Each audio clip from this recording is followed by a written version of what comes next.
A neutron moving with speed v makes a head-on collision with a hydrogen atom in ground state kept at rest. The minimum kinetic energy of the neutron for which inelastic collision takes place is to be calculated. So whenever we have a collision, we can conserve momentum. Let us say 1 AMU is given as m. So the momentum before the collision is just mv.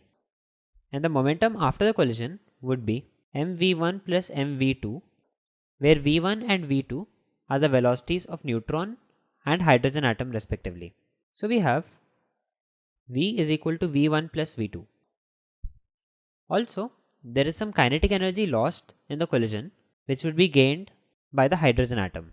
We can represent that as 1 by 2 m v1 squared plus 1 by 2 m v2 squared plus delta E is equal to 1 by 2 m v squared. This is energy conservation including the delta E, which is the energy that is no longer remaining as kinetic energy. So we have the left hand side which remains constant, and in the right hand side we can substitute v square is equal to v1 plus v2 whole square, and we get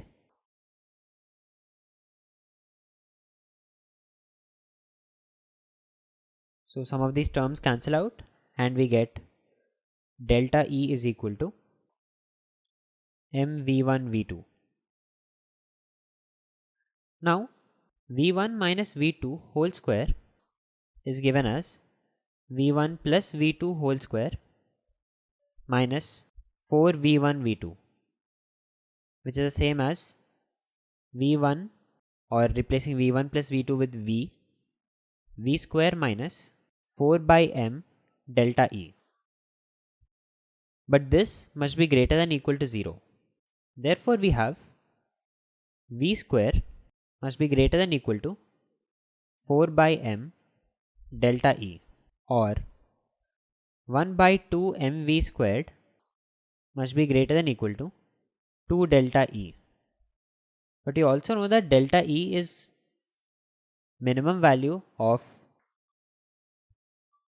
10.2 electron volts. Why? Because this is the smallest amount of energy that can be added to an electron in the ground state of hydrogen atom. Therefore, kinetic energy must be greater than or equal to 20.4 electron volts, and hence option B is the answer.